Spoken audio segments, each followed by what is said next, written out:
This podcast is part of the Neverland Network, where faith meets video games, movies, and fun. Find more shows like this at neverlandpodcast.com. By the pricking of my thumb, the Fandom Nexus this way comes. From days long ago, from uncharted regions of the universe, comes a legend. The dream that came through a million years, that lived on through all the tears. It came here, the Fandom Nexus. Fabulous secret powers were revealed to our host as he plugged in his microphone. I have a podcast! Here he is, your Spider-Pan, Jeremy.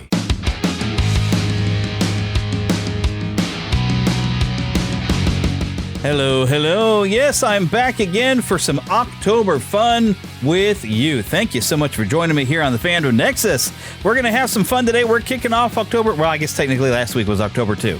But we're really kicking off October as Disney Plus has brought on Something Wicked This Way Comes from Ray Bradbury, a book that became a movie back in the really early 80s. And it's on Disney Plus. I sat down and I watched it. Although I have not read the book, so hopefully while we're recording, I'm trying to make arrangements for Jonathan Johnson of Diz Radio to join me to talk about the book, and hopefully we'll have that arranged tonight. I will try to make sure that gets to you in some fashion before I talk about it. I'd rather have him on there. As an expert who's actually read the book, it would be a lot better to hear from him. So that's the plans for the day. Also, Peanuts has hit 75 years. We'll give a little tribute to Diane Keaton passing away and kick off October, which, normally, the intro, remember we used to do the Scary Land, I guess it was. I would do, I had an Evil Land I even did one time. Y'all remember that? Anyone who's been around long enough where the show got taken over by an evil ghost host. Yeah, I tried to bring some story into the podcast, and some of my guests that I had on at the time weren't quite keeping up with what was happening and were confused by what I was doing, because you couldn't tell the difference until I added the vocal effects later in post-production. But I've done some crazy things for October. This time I'm winging it. We actually have right now, if you happen to go and join the Fandom Nexus group on Facebook, I have a poll going in there where people are entering in movies that they like to watch every Halloween. And I want to do a top 10, maybe a top 5, but I'm getting quite the long list, and I need everybody to come in and vote. And you can vote more than one time. Vote for all your favorite movies that you definitely have to watch every October. So we can get I want some clear winners. And right now there's a lot of a tie going on a big group, but there are a few movies that are standing out right now. But I would like to see some of these other movies get a little bit more love that people have already listed. I mean, that list is growing, and part of me almost wants to just list every movie that you've got out there, but I'll maybe give special attention to the ones that were top vote getters, but maybe mention all the movies that people brought onto the list. So yeah, the list has gotten quite long, but I need people to just vote on that list in the group, and we'll probably get to that next week and share that with you, and we'll talk about some of our favorite movies to watch every October. The rules is it has to be a PG-13 or under, and there's no nudity. I mean, if there's a little bit of language, that's fine, but not excessive amount of language or gore and that kind of thing, but maybe a little scary kind of fun. So older movies tend to work a lot better, but there are some family-friendly-ish, like Something Wicked This Way Comes. You could sit with the family and watch that one. Although people tell me when they were kids the movie terrified them. I didn't think it was terrifying when I was watching it, but I'll tell you more thoughts about the movie when we get to actually talking about the movie later on in the show. But for starters, let's get into what have I been watching? Nothing really specific, but other than that movie. But what have I been playing? And this is kind of a big deal, because if you happen to follow on the Neverland official gaming channel, that is where I've actually been streaming, and I do a thing. I've been doing it now for, I guess, 5 years, because I started it during COVID, because I was stuck sitting at home a lot. And I did a thing I called Scare Play. And Scare Play, I would sit there and I would play some sort of scary or survival horror game. I will note to you that these games sometimes do have language and things like that. Video games are a lot more mature than a lot of people expect, I guess, if you don't play a lot of games. But they're starting to have a lot more language and violence and stuff in some of these games. So I'll warn you ahead of time that some of the games I play might have some language and things, okay? So if you are concerned about that, then I have said something. Previous years, I've played Alien Isolation. Really enjoyed that. I played the The Evil Within. The Evil Within 2, I've actually posted. I played it a while back, but I've actually been posted videos of that early on. I've played the original Alan Wake, but right now I'm playing Alan Wake 2, and I've been streaming it every time I play. Hopefully I'm going to have time to be able to play today or tomorrow, but of course I've got to record the show. I've got to edit the show, and I want to get this out to you, so I might not get a chance to play. So I have a hard time scheduling, like, okay, here's the time I'm going to play. Come along. So you just have to kind of get on YouTube and find me when I'm about to go live. But it'll usually be in the evenings, Saturdays or Sunday. Sunday I had to go like early. Saturday it'll be during the day. But like in the evenings, probably about 6:30 or so, I should be hopefully playing. Except for right now, it's like 7:10, and I'm recording this podcast. So just keep an eye out for that and everything, and come along and watch me play. I try to talk my way through it and everything. I got to warn you, the first couple of hours that I've played on Alan Wake 2, there is first you're playing as a guy who's about to be a victim, and it is a character from the first game, and there is some nudity and male frontal nudity that I was trying to avoid by having somebody stand in the way of it, but I had to examine his body, and I thought I was done examining the body in the first thing, but in the second, you're going to the morgue, and you have to examine his body again, and so there he is, and he's just there. I thought I was going to get in trouble with YouTube, but so far YouTube has not complained at me, but you have been warned. And it was a bit much. I did not expect to have that and everything, but, dead body, and he's just laying there, and he's not wearing nothing. So but I overall been enjoying Alan Wake 2. It ties very nicely into the original game, also into the game Control. Remedy has a shared universe, and it's really kind of fun to watch this come together. And it's been very fun having Sam Lake, who writes the stories of these games and develops these games, and was the original face for Max Payne. He's playing a character very similar to Max Payne, and even at one point when he's in a live action segment, he actually does the Max Payne face. And even at one point, his digital version, when he has Alex Casey, comes out and he's wearing like the tie and wearing like the same thing Max Payne wore in the first Max Payne game. And I've gotten a real kick out of that. And they've been saying that they are remaking Max Payne, and I'll bet they'll try to connect it into this universe somehow or another. So looking forward to that in the future. But yeah, so that's what I've been playing. And now let's move on to something new going on.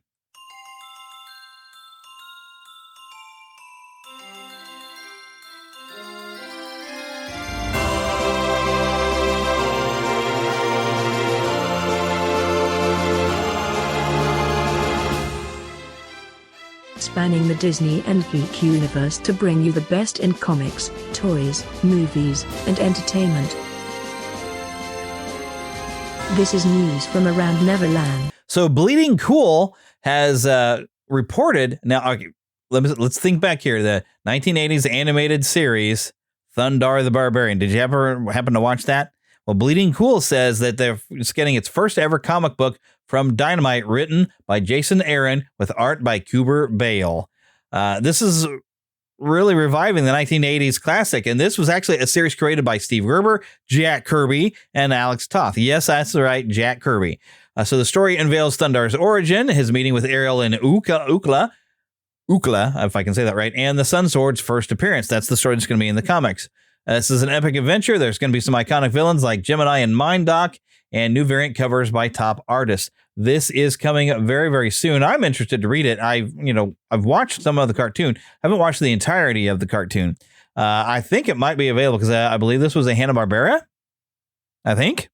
And so it might be available out there to view. It might even be on HBO Max right now. I don't know. I would like to actually sit and watch the entire series. I don't think it wrapped up the entire story. Because this was a post-apocalyptic world. I think they'd even done something bad to the moon or something like that. But everything's. If you're a fan of He-Man, you would enjoy Thundar the Barbarian. It's very, very similar in vein. But yeah, definitely something to looking forward to. All right, so Walt Disney Studios has placed a bet on Impossible Creatures. This is written by an Oxford professor named Catherine Rundle. It is a series of books. It's a fantasy series. And the first two books are being adapted into screenplays right now by the author.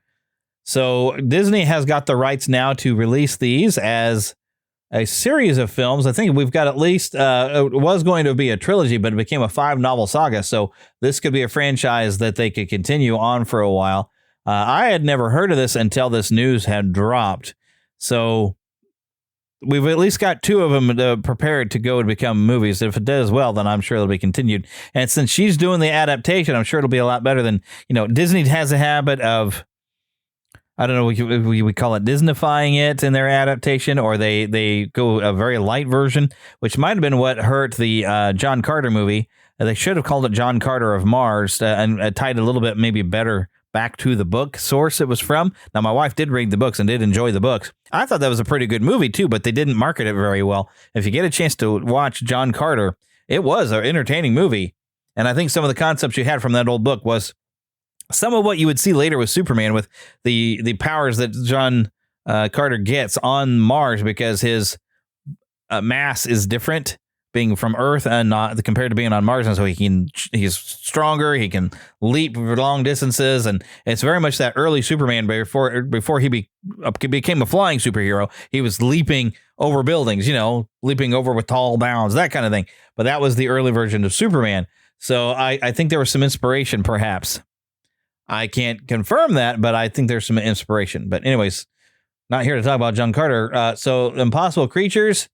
Bob Iger, when he read it, he says it needed to be, it belonged here at Disney when they did this. So I'm expecting this to be an interesting series. I've never gone through the books. I'm kind of curious. I want to check it out. But apparently it's been very popular. Maybe at least in Britain. I don't know if in the States, if kids are reading this. Hopefully kids are reading books. I mean, they're on their phone most of the time anywhere I see. But yeah, so this... very, very interesting. I'm kind of curious what's going on. Also from Bleeding Cool, Greg Weisman and Tad Stones they're the creators between Gargoyles and Darkwing Duck, but there's a crossover planned in 2026 in comic book form. So this is going to be co-written by, of course, Weisman and Tad Stones. Greg Weisman has been a guest. I think Tad Stones I've had on the show before too. I'd have to go back through my history. I remember talking to Greg Weisman. He's creative of Gargoyles. He was working on the Nickelodeon Teenage Mutant Ninja Turtles CGI animated. He was writing for that. He wrote The Spectacular Spider-Man. He's done a lot of different stuff. And Tad Stones, I mean, he's had his fingers in a lot of stuff with the Disney Afternoon. But a crossover between Gargoyles and Darkwing Duck, something that we've probably wanted since we were kids, right? In the early 90s. This is something we've wanted, I'm sure. Probably even if we didn't think we wanted it, it's something we knew we want now. And it is happening in a comic book. It's coming out in 2026. If you can get it to your local comic shop and put in some sort of reservation, you might want to do it because it's probably going to sell out. I can almost guarantee it. It's going to sell out for, probably, even if not kids, us adults are going to go crazy. Here's something else. So Arrow Video, and you go to arrowvideo.com and you can go and order your set here. There's going to be a complete limited edition Blu-ray 4K Ultra exclusive of the Teenage Mutant Ninja Turtles trilogy with lots of bonus extras like little miniature versions of the posters, trading cards, you name it, all kinds of different stuff. A 4K restoration, high definition restorations, director's commentaries for all 3 films, new cast and crew interviews, fixed up the audio. What I have not really gotten confirmed is if you can see the deleted scenes back in there, because there's a lot of things that were deleted from that original movie that I would really like to be able to see. And I would even like to see a director's cut where maybe they can put those back in. But that is due to come out, I believe. I should have kept the screen up, but I believe it's going to be here over the next couple of months.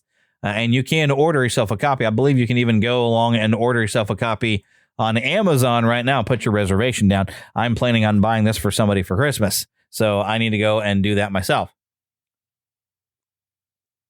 And at some point, maybe somebody will buy it for me, but I'll have to get myself that set as well. So here's something. I mean, we don't really cover Disney anymore, but I had to bring this up. A woman passed away. She had a medical problem. I don't know if they've released exactly what all had happened. She was in her 60s. She was on the Haunted Mansion ride in Disneyland, and when she came out of it, they had to administer CPR.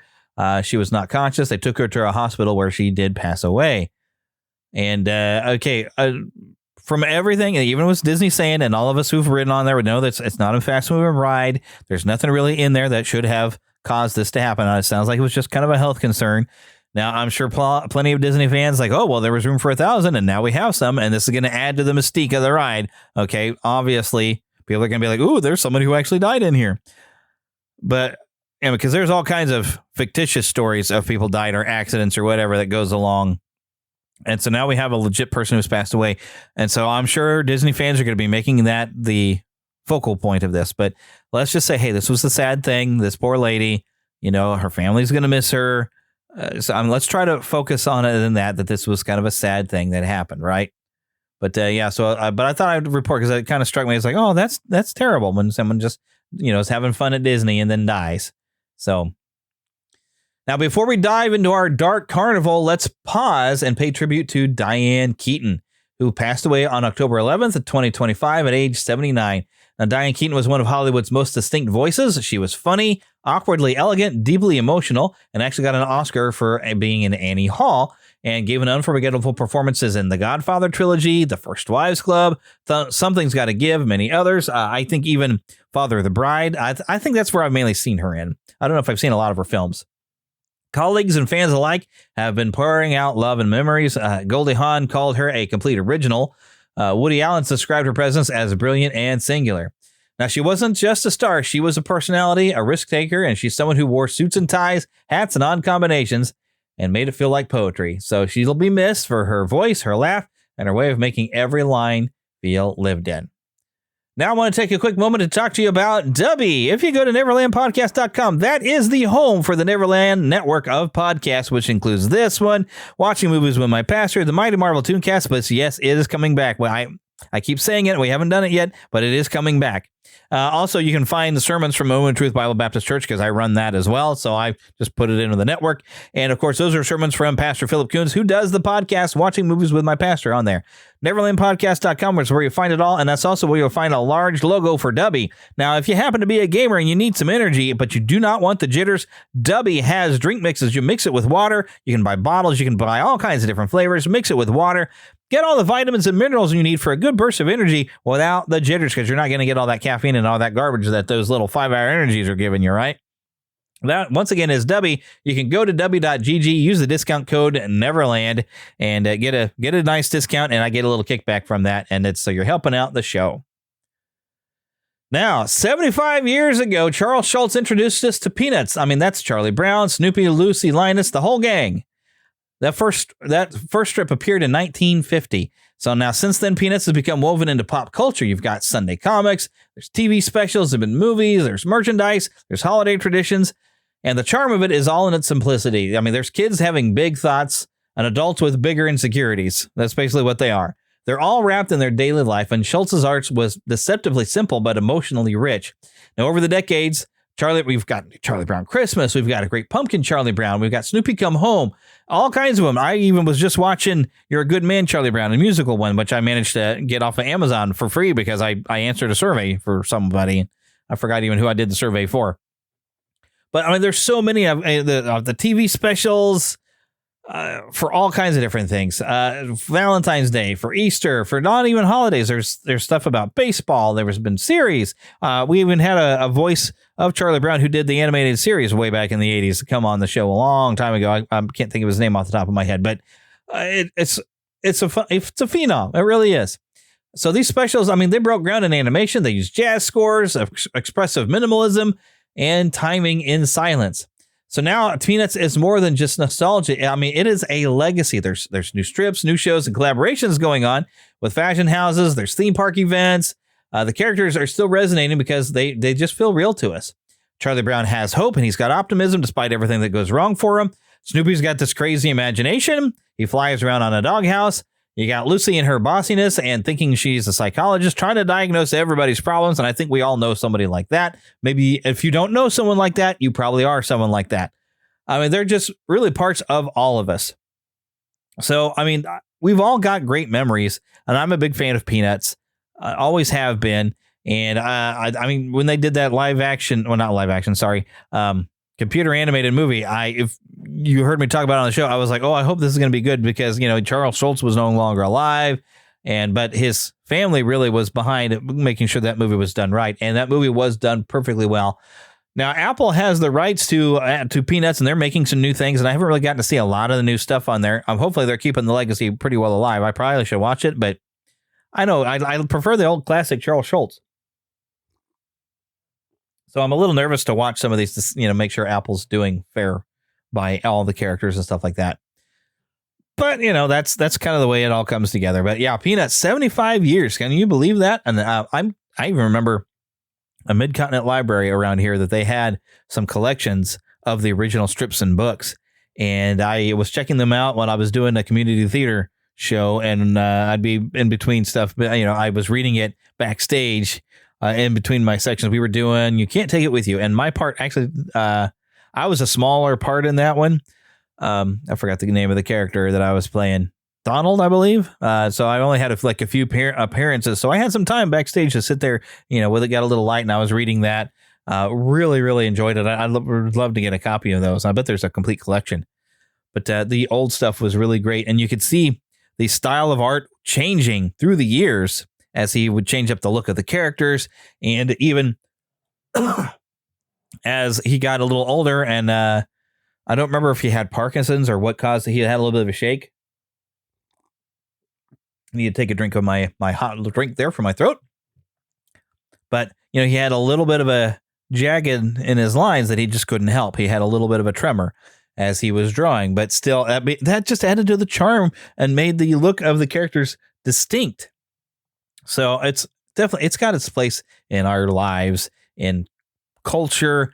It has formed so much. It's been even goofed on by Robot Chicken with it's pretty funny. They did a horror movie of the Great Pumpkin. It's a little racy, I will say, at points and everything. If you've never seen it, you can probably look it up. But the idea is fairly funny of the Great Pumpkin being this big monster that shows up and starts trying to eat the children. So it's darkly funny. Okay, trust me, it's darkly funny, and I have enjoyed that. But yeah, so Peanuts, 75 years. That is really something to think about. And I think we see ourselves a lot in these characters, as it was mentioned when I was reading here.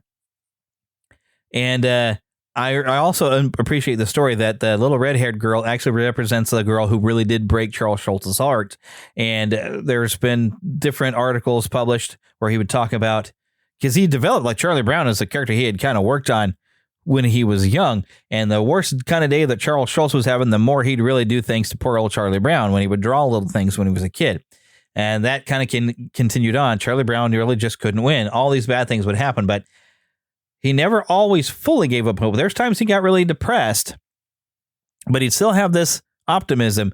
And when he'd think something might actually go right, he'd get a little excited. And he never gave up playing baseball, even though they never won a single game. Well, except for they won whenever Charlie Brown wasn't playing. That does happen in one of the movies. I think it's A Boy Named Charlie Brown, where he's too depressed to come out and play. And I think Linus comes by to cheer him up. And one of the things he says that doesn't help is like, hey, we actually won our game today when you weren't pitching. But I don't blame Charlie Brown for losing those baseball games, because the rest of his team were failing him big time all over the place. So it's not all on his pitching, clearly. If you've watched the way Lucy can't seem to catch a ball, and yeah, it's all kinds of things going on with that. So, but that's brought us joy and laughter for years, even after Charles Schulz had to retire and then died soon afterwards. The legacy lives on. I think they're still printing the comics in some newspapers, wherever there's still a newspaper existing. I'm sure you can go online and find a lot of stuff. I actually, on Facebook and Instagram, I follow the Charles Schulz Museum, and also an official Peanuts page, so I get to read some strips. Really, really great stuff. There's been so many different characters that have meant so much to us, and I always would like to have had a live-action movie to see them maybe middle school, a little older, because I always kind of figured Marcy really was sweet on Charlie Brown, but Peppermint Patty always got in the way.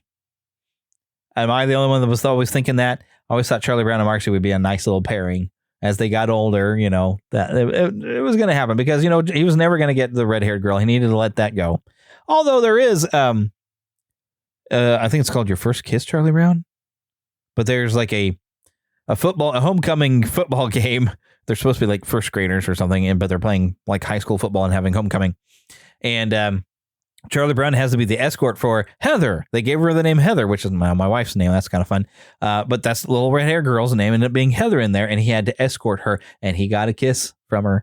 And so he kind of won a little bit. And I do also appreciate that they did use the little red hair girl. I don't think they gave her a name. I haven't watched it in a while, but that movie, the computer animated movie that was put out, that she appreciated his efforts to always try to help her and do things. And, she was observing him and seeing all his good qualities that he didn't always see in himself. And that's part of what made that movie great.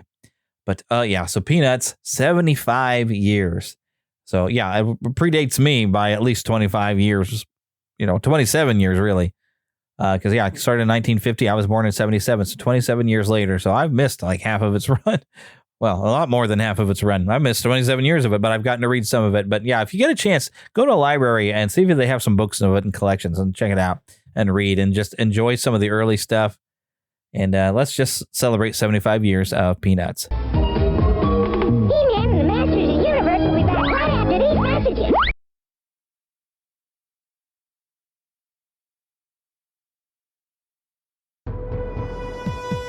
Are you a fan of Adventures in Odyssey, Lamplighter Theater, or Jonathan Park? Want to join other fans for discussions or behind-the-scenes info about these shows? Or maybe you're looking for more great audio drama to listen to with your family. Do you enjoy hearing exclusive interviews with the cast and crew of your favorite shows? Then Audio Theater Central is the podcast for you. I'm JD Sutter. Since 2010, Audio Theater Central has been exploring the family-friendly audio drama world through news, reviews, and interviews. Join me and a rotating cast of co-hosts each month for another episode featuring the latest updates, in-depth reviews of new releases, and conversations with the actors, writers, directors, sound designers, and composers who create your favorite audio dramas. And maybe we'll introduce you to some great shows you've never heard of before. Find us at audiotheatercentral.com or in your favorite podcast app. That's audiotheatercentral.com.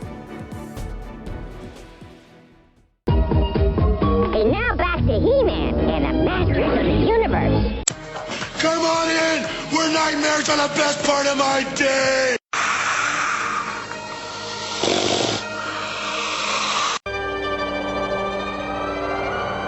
Hellfire storms are coming. An electric storm to clean your streets and wash away your troubles. For every heart, there exists a wish. You ever play the numbers, Mr. Holloway? Hey, never take risks. For every soul, there burns a desire. Boy, here's up. Always was. Smells to me like we're gonna have visitors.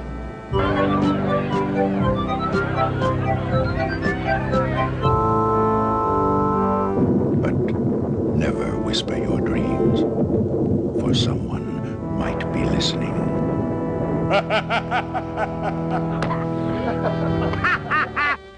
And for every wish, there will be a price.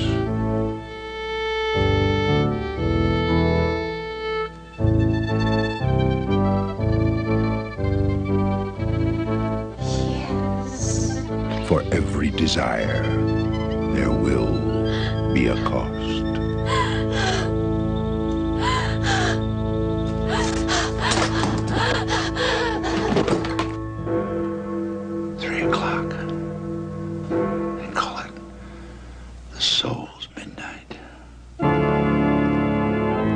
My name is Mr. Dark.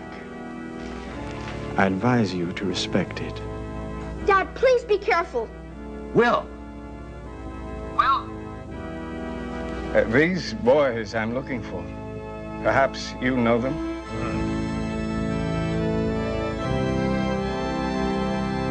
Fine boy, fine. Both of them quite a credit to this little town, if you want to know the truth. I do want to know the truth, sir. And the truth is that you are lying. I am pricking up my thumb. Something wicked this wake up. Then rang the bells both loud and deep. God is not dead, nor doth he sleep. Where do you come from? The dust. Where do you go to? The grave. Yes. We are the hungry ones. Your torments call us like dogs in the night. And we do feed. And feed well. Tell me where the boys are hiding. And I can make you young again. Ray Bradbury's fantasy tale of light and darkness is getting closer. Something wicked this way comes. Okay, so a slight change of plan. I was going to have Jonathan Johnson of Diz Radio join me to talk about the book by Ray Bradbury, Something Wicked This Way Comes. But as it turns out, he's been having some struggles with work, people not showing up. So he's been having to work late. And so he wasn't able to make it. So I don't have an expert on the book, although I tried to get me some information on the book by trying to listen to an audiobook. And what I actually managed to get from the library was a 2-hour audio drama version.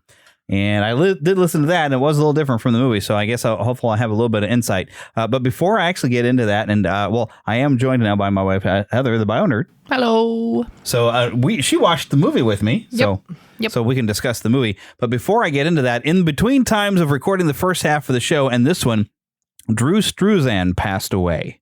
Now, do you know who that is? Not off the top of my head. Okay. Well, we've got his artwork right next to. Wait a minute. Oh, yes.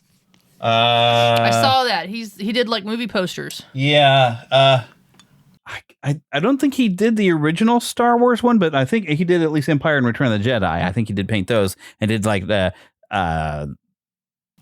Indiana Jones. The Indiana Jones. But basically, if Spielberg did it or if Lucas did it, he generally probably did the poster for it.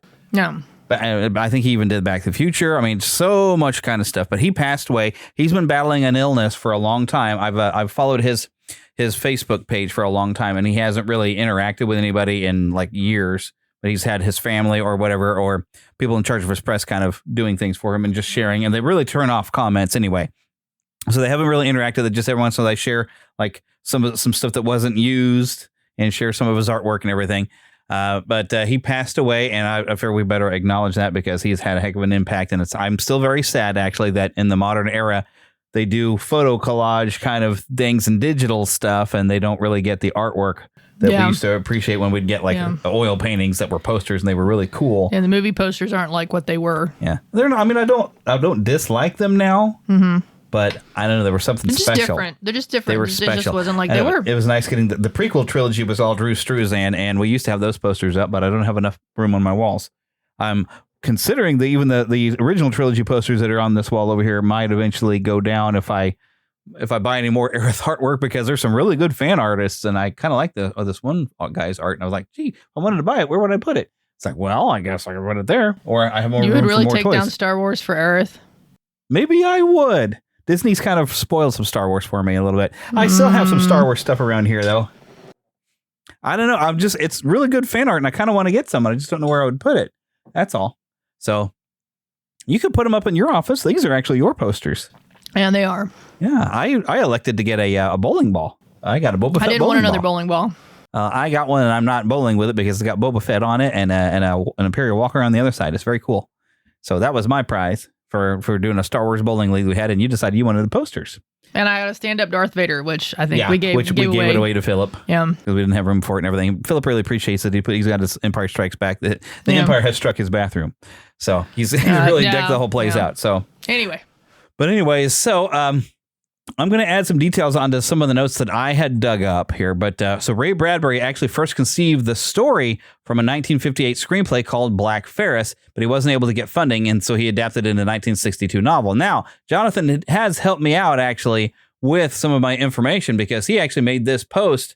By the way, he posted it on Diz Radio, but he shared it over into our Fandom Nexus public group, which, by the way, if you're not part of the public group, come and join us on Facebook. We do have a lot of fun. We can interact. I've got a poll going in there that's about what's going to be coming up in an upcoming show, about what kind of scary movies you like to watch this season that are somewhat to the degree of family friendly. We're PG-13 or under, so it cannot have any gore or nudity in there. But come and vote for your favorites or add your favorite to the list. But if you add your movie to the list, please make sure you do vote for it, because it doesn't get a vote just because it's in there. And I do want to I want some clear winners if I can help it. But right now, I've got a lot of people adding their movie, and everybody's either not voting it, or maybe everything's getting like one vote and it's getting spread out because there's such a division of different movies. And I may have to just tell everybody's movies. I don't know how I'm going to make this work, but I would like a clear top 5. It would be nice. But come in and join in that. But But something that I don't know where Jonathan managed to dig up everything, but he knows a lot about a bunch of different movies that you've never even heard of half the time.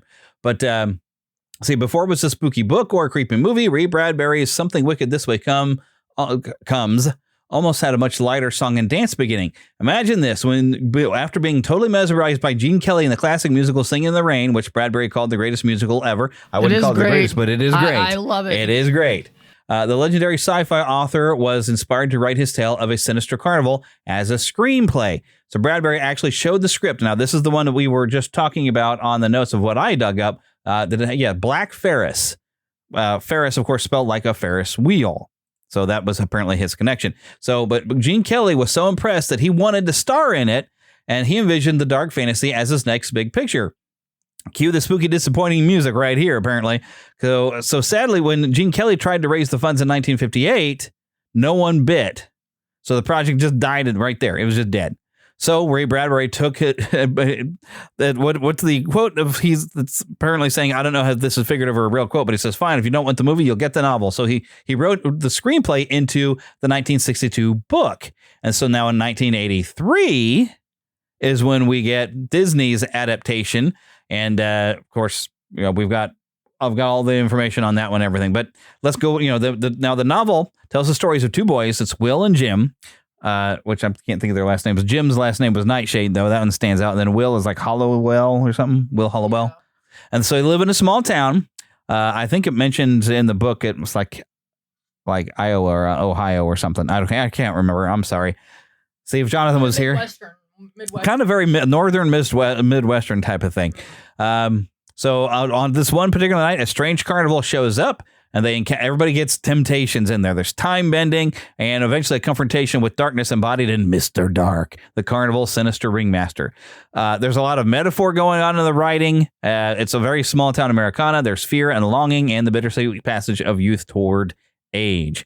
That's nearly everything I can say about the book, because I haven't read the book. And like I said, I tried to find it at the library, like an audiobook I could listen to at work, and all I found was like a 2-hour radio drama.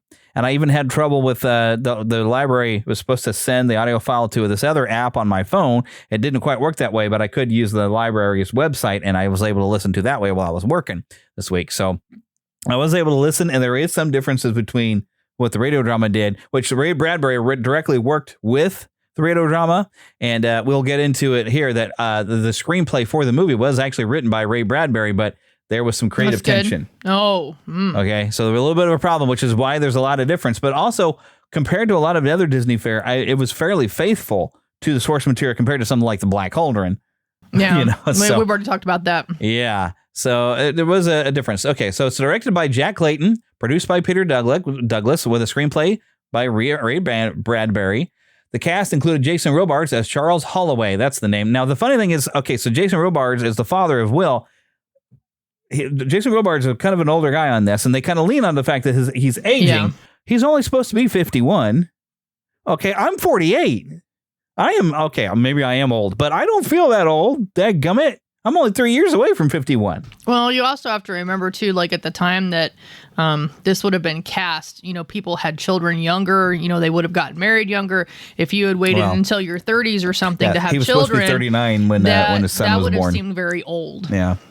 So he was 39 because he got married at 36, had his son at 39 is what the book says. Yeah. But still, 51, he shouldn't be old, wrinkled. It's almost like, okay, in Jaws, and this has always bugged me, the mother of the little boy that gets eaten.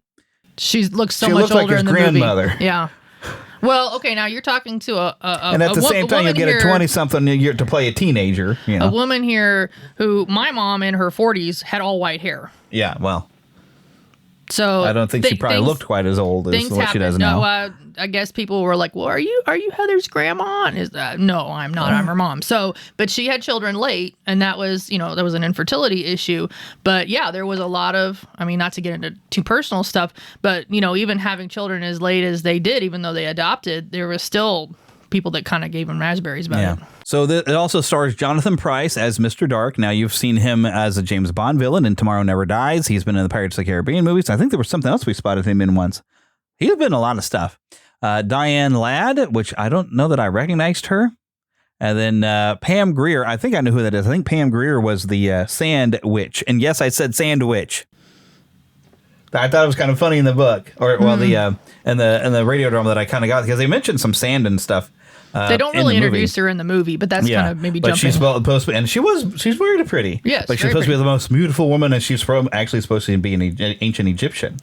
That she's been around for a very long time. But they have a very nice, very dark, mysterious, alluring, like very feel to her presentation and her and everything. Yeah. So it worked well. Yeah, she did a good job. And then Royal Dano, who I recognized him, like I've seen him in some stuff, but Disney fans will also recognize him as being the voice of Abraham Lincoln in the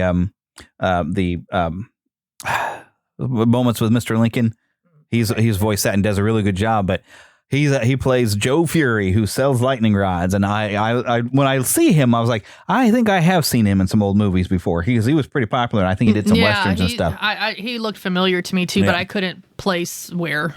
And I feel like they gave him more to do in the movie than what at least the radio version had. I liked him in the movie. He was cool. Character because was great Royal in the movie. I liked Dano, it. Yeah. So he was pretty cool. Music was by James Horner. There was actually, after some test screening, the original score had been replaced, and they brought James Horner in. And James Horner, of course, Braveheart, Titanic. James Horner. It's James stinking Horner, man. Yeah. He's one of the top. So it runs at about 95 minutes, was made at a budget for about 19 to 20 million, and grossed about 8.4 million domestically. And this is where, if we were on Retro Rewind, they would play the little sound effect saying that, this movie crashed and burned.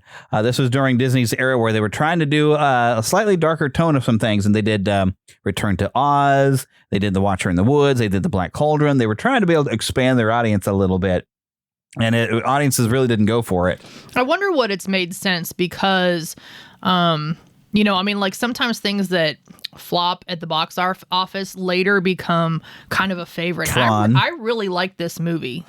I really did. Yeah, it was fun. I have a couple of problems with it. Once we get through some of the production, we'll talk about our thoughts a little bit more. It was filmed in Vermont and the Walt Disney Studios in Burbank, California. There was creative tensions between Bradbury and the director, and Clayton clashed over rewrites and control. So Disney had some interventions after test screenings. Of course, the score was replaced. There was reshoots. The original editor was filed. And after re-editing, it pushed back the release by 5 months and added another $4 to $5 million to the costs. The film was underperforming, of course, at the box office. As we mentioned, critics praised the visuals and fidelity to Bradbury's tone, though others felt it strayed or lost focus. And Roger Ebert praised its tone and adaptation. And the town that they had there, and I guess it was probably a town in Vermont. It was a nice town. It was neat. nice. Yeah. And it did have a little bit of that hocus pocusy feel of being this nice little small town in the kind of north, but it felt more Midwestern than Hocus Pocus does. Yeah. Hocus Pocus kind of leans in that East Coast thing, but this felt very, very Midwestern. For years, the movie has rarely been seen, but here in 2025, it's finally been added to Disney Plus. So people like me that have heard that this movie exists finally got a chance to sit and watch it. Okay. I'm glad they did. We would have missed it. Yeah. Because I've been like, Jonathan's been telling me, oh, man, you got to see this movie. He watches it like every year. He loves this movie and the book. And so he's been telling me to watch it. And I was like, okay, finally, I get a chance to check this out. So we watched it. Now, I don't want to give away a little too much. Overall, though, I did enjoy it. It's everybody. The acting is great. It's Joseph. The kids are like good for kid actors. I thought the kids were fine. They were fine, but they weren't like amazing. It didn't come off like, I don't know, some kid actors. You're like, yeah, clearly someone is like helping you. Like it felt genuine. Yeah, it's kind of like sometimes a kid. You just have to make sure you are a kid. Yeah. But you got goodness, Jason Robards and Jonathan Pryce in there carrying things, and even the rest of the cast did really good. But they're these are high caliber actors, so you got some really good acting going on in this. So it was really good. The tone of it was good. The effects are dated, but they still worked. And like one thing I noted, it was kind of different in the radio version, and probably I guess in the book, is you kind of see when the train comes into town, the statues kind of breaking apart with this weird red effect in the movie. In the radio thing, I think it talks about them just like crumble to dust or something, because like angel statues don't want to be around. So that's I think where it's a little bit of confusion for me in the movie, that I wish maybe they shouldn't have let Ray Bradbury do it the way he wanted to. I think that might be the problem, is they kind of refer to them as the August people. And they don't really get into, well, who are they? And like, they seem like they recycle what's really going on. And you get this idea that, okay, they thrive on misery, but okay, well, how come they're doing stuff to make people happy? And the only person that we see that, oh, well, what you got, it's not so great, is the teacher who gets her youth and beauty restored. I think she gets blinded in the movie. We don't see what happens to everybody else who gets their wish. They seem perfectly content with it. So it's just like it felt like I didn't get how everybody was miserable other than her, where she's like, oh, her wish that she got granted kind of backfired. I kind of want to see everybody else's wishes backfiring. Well, you kind of have, so the guy who really was into ladies, like he became a lady, like he became the bearded lady and was like, well, yeah, I guess so. I mean, I thought he was just extremely fancy. He reminded me of like a King Herod in a Bible movie. Well, he was kind of trapped in the carnival, and the same thing with the guy who really loved money. You know, he kind of became, you know, he's a cigar person, and they have you know, the Indians there outside. You know, like that's what he became. He became trapped. They got what they wanted, but they became trapped in the carnival. Yeah, they became part of the carnival. And even she did too, like, you know, nowhere to go after she's had her transformation. So that's what I gathered from it. Like, even as the train's coming in and you hear this whistle, it sounds like souls screaming, crying, that was really good effect. And moaning. Yeah. And I didn't care of the you know, it's attacking the angel statues, and I was fine with no explanation. Like, it's okay for me to have something creepy happen, and they don't have to explain it. Like, obviously these are the bad guys. Angel statues represent the good. Yeah, they're gonna attack it, and that's fine. And I did like that. You know, yeah, you're gonna get what you want, but you're not gonna like it. Like, you're gonna become trapped with us forever. The radio version that I heard was a little bit more specific, and it seemed mainly what they would do is they were altering your time. So the merry-go-round that you see in the movie seemed to be the key factor, at least from the radio version of as much as it was adapted in, where like, oh, you wanted your youth back, or this certain thing happened. They didn't have the character that in the movie that was, you know, he had been a football player, then he'd lost an arm and everything, which I'm guessing might have happened in like World War I or something. I don't know for the time. It must have been an accident, or maybe he was in a war. I don't know. They don't really tell you, but you're just kind of figure, well, something happened. He must have been an accident or something. I don't recall him actually being in the radio dramas. They don't really get into the details of some of the other characters, but it seemed like they focus on, oh, well, we put you in the merry-go-round and it goes backward. And it literally, if you played it forward, it plays the Death March. If you play it backward, it plays the Death March in reverse, the carousel, which I don't know that the movie had that going on. We'd have to watch it again and listen for it. But that's what they comment on it. But so they could rewind your time, your personal time frame, and how they created that as misery, because they don't talk about the teacher. I forgot her name, but they don't talk about her being blinded, but they talk about as she's younger, you can't go and tell everybody, oh yeah, I'm me. And so you get disconnected from your family, your friends, because you are not the same person that you were. And so they've created misery that way, is what the radio adaptation was talking about. So you're miserable and become part of the thing. You can't go back to the life that you really had. You should have been thankful for what you did have instead of wishing to have something you didn't have. I kind of like the movie where they become trapped. And maybe the book is better on that and doing a bit more, but it didn't get into that. It seemed to treat like the merry-go-round was everything. But he does explain to him, like, because basically in the radio adaptation, it was a little bit more focused that Mr. Dark is, yes, the devil himself. And there's even a scene in the movie they have where he's tearing apart a book that had all these notes in it, just a book where they're like the newspaper records of where they call them like the autumn people, because the carnival shows up in the autumn, and it's come like every 30, 40 years. I thought it was like the pastor's diary. There's a diary, but in the radio version, it's a Bible. Because there's a bit of Bible quoting back at it, and basically the devil's like, oh yes, I'm quite fond of quoting this myself. And as in a scene that does mirror in the movie, he starts offering Jason Robards' character, or the father, Holloway, because he feels like he's too old and he can't really keep up with his son. It's like, oh, I should be able to play catch with him, and I can't because I'm an old man with a bad heart. But he starts offering, oh, well, I could age you back to 30. No, 31, and he tears the page out. 32. You know, because he's trying to get him to give away the location where his son and his friend is hiding, but he's tearing up a Bible, which would be something the devil would do. But he also, oh no, I know the Bible, I can quote that one myself. That's the devil for you. Yes, he knows it backwards and front, and he can quote it and he can twist it. So I was like, that definitely gave him some identity, and you know, you kind of get the idea that the Sand Witch and Mr. Cougar, and I still think it's funny that she's a sandwich, turkey on rye, and Not Mr. that Cougar, kind of sandwich. I know, but are probably enslaved to him and were probably previous people.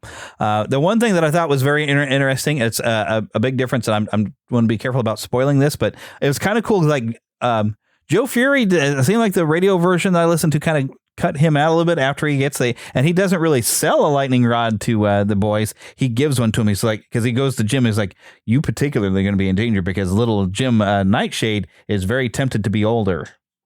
He really wants to be dull, and he's really into women. He doesn't want to be a little boy. He wants to be older, but so he's like, it's like he knows because Will is very resistant. He's a smart little boy, and so he actually gives a lightning rod. He's like, no, this lightning rod is going to have to protect your house because you're going to be in danger. Oh, Joe Fury knows. They give it to the other boy instead of the one in the. No, they give it to Jim because Will didn't need one. He's not tempted. Oh, okay. Jim though was tempted, and that's like in the movie, Jim buys one from him, but in this radio adaptation, because we don't have any money, he says, you know, that's okay. You really need this lightning rod to protect your house because you're going to be in danger. Well, okay, Joe Fury kind of knows some things. Let's be honest. In the movie, the kid just like grabs like basically nothing. Some change, and he just kind of takes it. He pretty much gave it to the kid, you know. Yeah, he kind of doesn't even count. It's like, you know, you just have a lightning rod. But they also, there's a weird bit in the movie that wasn't in the radio drama, and I don't understand it. I wish it was maybe in the book, and maybe Jonathan was here to explain it, but they're kind of torturing Joe Fury and electrifying him, trying to get him to say when the next storm is coming through, because somehow or another a storm is a problem, which I sound like, okay, if she's going to blow away like sand because she's a sandwich, maybe that's the thing. But there's this whole thing about a storm coming, and the radio version really didn't lean to that at all. So I don't know how that actually plays. But they do have an electro kind of guy that shows up that I thought was similar to what they were doing with Joe Fury, but he's actually one of theirs. That he can fake his own death. Oh, it's all a trick. And because anybody he quote unquote kills, he can put it on the merry-go-round and he brings them back. Except for here's the thing. There's a really cool moment where Joe Fury, when he gets free, he gets a lightning rod and he zaps. Oh, no, he doesn't zap, but he uses it to kill the sandwich. And they have a thing where lightning is striking. It's 25-year-old movie. Okay. But I mean, there's this really cool moment. I don't want to say how they get rid of Mr. Dark, but I'm just talking about a difference. Apparently, what might be in the book because of the radio drama. There's this whole thing where happiness is what really defeats them because they're there to feed on misery. Yeah. And so they do a thing where basically they put a smiley face on a bullet and shoot her with it. I kind of like the movie because the happiness. It was more dramatic and plays out good in a movie. Yeah. Because it would be hard to go and like marking a smile on a bullet, and it's a big complicated setup of why they get to shoot her. I won't get into that. I'll let you all maybe read the book or something, but it's not in the movie. But it's kind of this cool moment with Joe Fury and his lightning rods, you know. So of course there's themes of temptation and desire because the Carnival offers characters what they most long for, but at a cost. Which I really think that I don't feel like it leaned into the cost very much. I wanted to see more because like there's a really good scene where the teacher, she looks in the mirror and she sees herself getting younger, but then she suddenly puts her hands over her eyes and she falls over and is crying for help and she's feeling around where you can say, oh no, you've lost your vision, so you were beautiful and now you can't see yourself.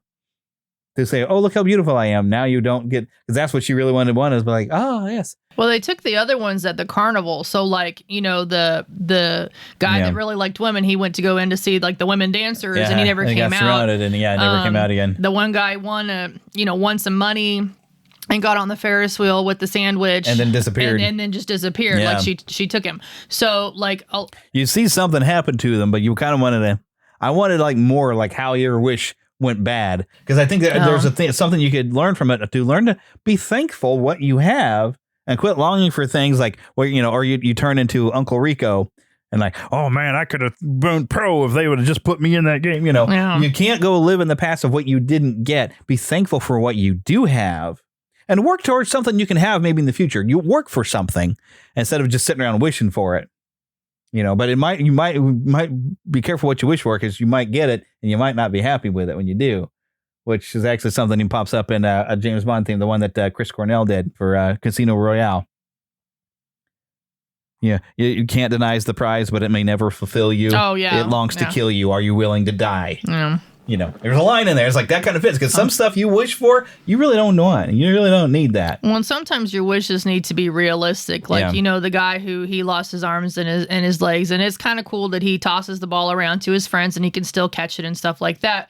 But, he's not going to be able to do that anymore. And now he does run the bar, so he interacts with the people, and that's fine. But again, like, he needed to adjust his dream because sometimes the dreams that you think that, this is what I'm going to, you don't have the ability to do it. Yeah. Well, that's one of the things I thought you're better with something else. Field of Dreams I thought was really great because you get to see the characters kind of get there like, I didn't get to play baseball or whatever. And you have this one character in his youth that he played one game and they find, he didn't get to be a complete pro baseball player. That's what his dream was. But no, he got a new dream where he was a town doctor, and he was more fulfilled by being a town doctor in a small town and taking care of people.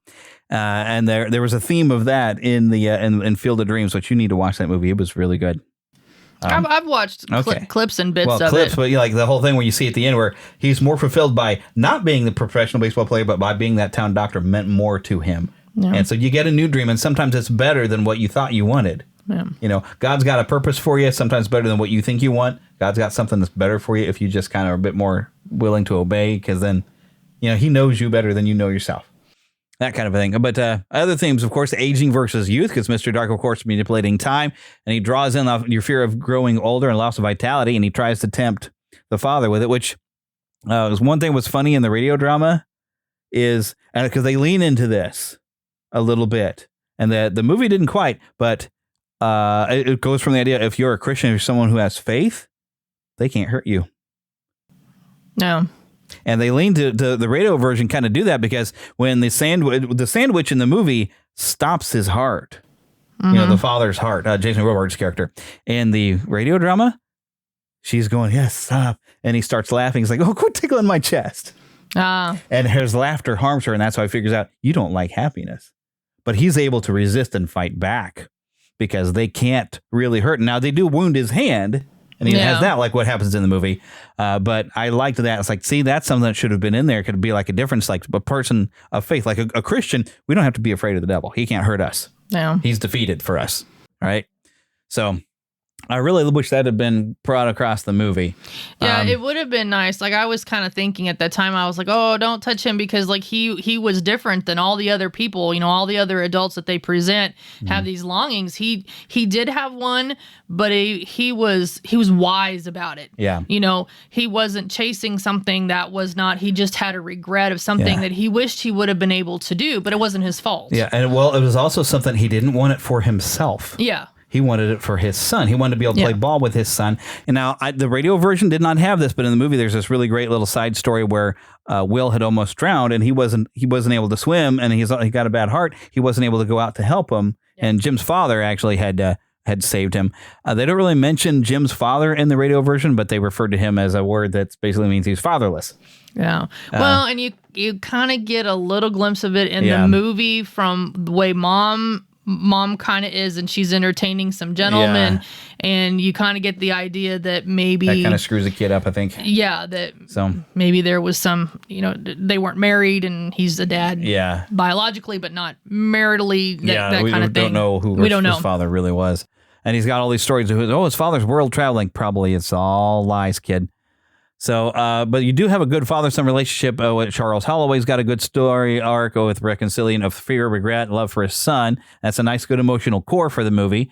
Bradbury's tone is actually pretty lyrical, often unsettling. The film tries to capture that with fog, shadows, practical effects, and a dreamlike quality, and a really cool sets. The town looked really neat. Now, some major differences for the novel. Because of studio changes and cuts, some depth is lost. Certain scenes Bradbury fought for were toned down or omitted, and I would really like to have seen how Bradbury would have rather have had it. So did the production struggles show with uneven pacing, cutting, or shifts in style? I'd say yes. A little bit. I think it mainly showed with stuff that felt like it felt missing, like it was kind of there, but it was missing big story beats. Yeah, I feel like in movies, and I don't mind it so much, but you can still notice that, that you can, when there's been arguments, when there's been a fight, a power struggle, it shows up in the end product because there will be like a little branch that goes and then it ends, or you've got this little detail that's popped in, but it doesn't ever explain, because you've got two people fighting for, you know, and this is not the only one that I've seen that's had that has had that problem, because there's been some kind of issue with the struggle and money and all of that kind of stuff. Yeah, or certain movies that the script is not really done, but before they start shooting and they keep having to change things and rewrite, which is currently going on with Avengers movies. So people are kind of nervous about that, you know, so... but overall, do we think that this is going to gain a new audience of people who become fans of it? Yeah, possibly. I think it's worth a watch. If you have Disney Plus, go check it out if you've never seen it. It's fun.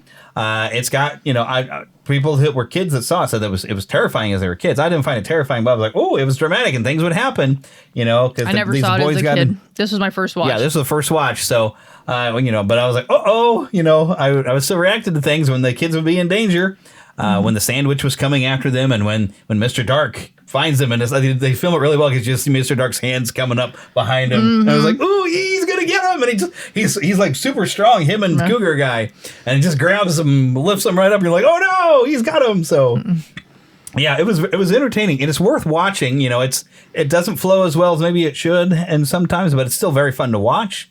And will we watch it maybe again next year, you think? I think so. I kind of almost want to watch it again this year, just some of those things that were explained, like with the, you know, the autumn people, and they go to the dust and they come out, like, and all of that. I kind of want to hear that again, because that's the explanation, and I didn't catch it all the first time. It didn't make much sense. I thought maybe the radio adaptation would have explained it better, but it doesn't really. The only one that really is dust is the Sand Witch, because she came from the Egyptian sands in some fashion or whatever, so she can. From dust you're formed, from dust you will return. Seems to be the only thing. Because they've been alive for a very long time, and their time can be manipulated. He can turn you old. He can turn, of course, Mr. Cougar into a little boy, and that's one of the things that they thought was kind of weird. Like at one point, he appears as the little boy as the teacher's nephew, and the two kids, when they're like, "Oh," because she's like, "Have you all seen my nephew around here? He was just here," and they're like, "We didn't know you had a nephew." Yeah, well, she says that when she comes out of the mirror, the place with the mirrors, is when she's like, "My nephew's coming." So it's like she was almost like prompted, like she knew, she didn't know who was coming, but it was like the thought her nephew. They stuck it in her head that she had a nephew, and she probably really didn't. Yeah, and then that's when he comes to collect her, is as the little nephew. Yeah. Ooh. But they did keep the thing in there with in the movie, I kind of like the way they played it, where when it's Mr. Cougar as a little boy, as the nephew, Robert is his name. In the movie, he's kind of giving this evil stare at the boys. But in the radio version, he comes out, he's being all nice and friendly. "Yes, I'm just a little boy. Oh, it's so wonderful to meet you." And Will's the one like, "You're that Cougar guy. No, this isn't Jim. Jim, we gotta go. Jim, we gotta go." And that's when he goes and throws a rock through the window to get them in trouble. You know, I don't know. I like the movie. It was much more sinister scary. When he just was staring and silent. And all of that. So no, this was like that was played. This was kind of just the right amount of things were missing that you just kind of makes you think like, ooh, what could happen? And I kind of like that. I some people don't like it because it's not fully explained, but I kind of like things being not quite completely explained. I want just enough to where at least the story is cohesive, and it's cohesive enough to where you're going to be entertained by this. So I would give it a recommendation to go and check it out. But let's go ahead. We better wrap this up. Yep. So, all right. I do want to remind you all about Podgagement. That is Daniel J. Lewis's fantastic company. If you happen to have a podcast and you need the tools to succeed, Podgagement is your way to go. Follow that link right there at neverlandpodcast.com. Neverlandpodcast.com is where you're going to find the home of the Neverland network of podcasts, which includes this show and a few others that are hopefully regularly updated by me. But that's where you're going to find Watching Movies with My Pastor, the Mighty Marvel Tooncast, and also the Moment of Truth Bible Baptist Church, the sermons as a podcast, right there at neverlandpodcast.com. Plus, you'll find a lot of affiliate links, links to where you go, all the different websites of the different shows. I keep forgetting that I actually have built a website for Watching Movies with My Pastor, so I can actually share the links to that one. I got to make sure I update that website too. But we do want to thank Karen Kennedy, Ricky Pope of Christian Nerds Unite, and Darren Wilhite of the Wilhite and Wall Show for their help in making the introduction. Of course, don't forget you can email us, podcast@neverlandpodcast.com. We are on Twitter or x.com/neverlandpcast. We're also on Facebook. We have a like page under the Fandom Nexus. Our Facebook group is still under Neverland Podcast. So I should probably just talk. I usually do share stuff from all the podcasts on that particular page. And that's also where it's fun to have more interaction. I do have a poll running for what your favorite movies are to watch this season. So make sure you go and participate in that because we're going to talk about that probably next week. Also, you can join the Neverlanders at neverlandpodcast.com, become an official Lost Boy or Pixie. And why do we have Pixies? You almost get it. Girls are too clever and they don't get lost. You have to quote the book better. All right, so you read Peter Pan? The audiobook you didn't? I thought you did. Oh, golly, because I thought you checked it out after I did. Because I told you, oh, this was really good. Okay, well, gee, may have to correct that. I have like 2 copies of the book. I probably got Margaret Carey to sign a copy for me at one point. I don't know. Anyway. But you can also donate on our Patreon. You can find links for that on the website. It's patreon.com/neverlandpodcast. No copyright infringement is intended, and copyright is held by respective owners. Content is shared for review and commentary purposes only under fair use license. And now, get lost in an adventure. We'll see you next time.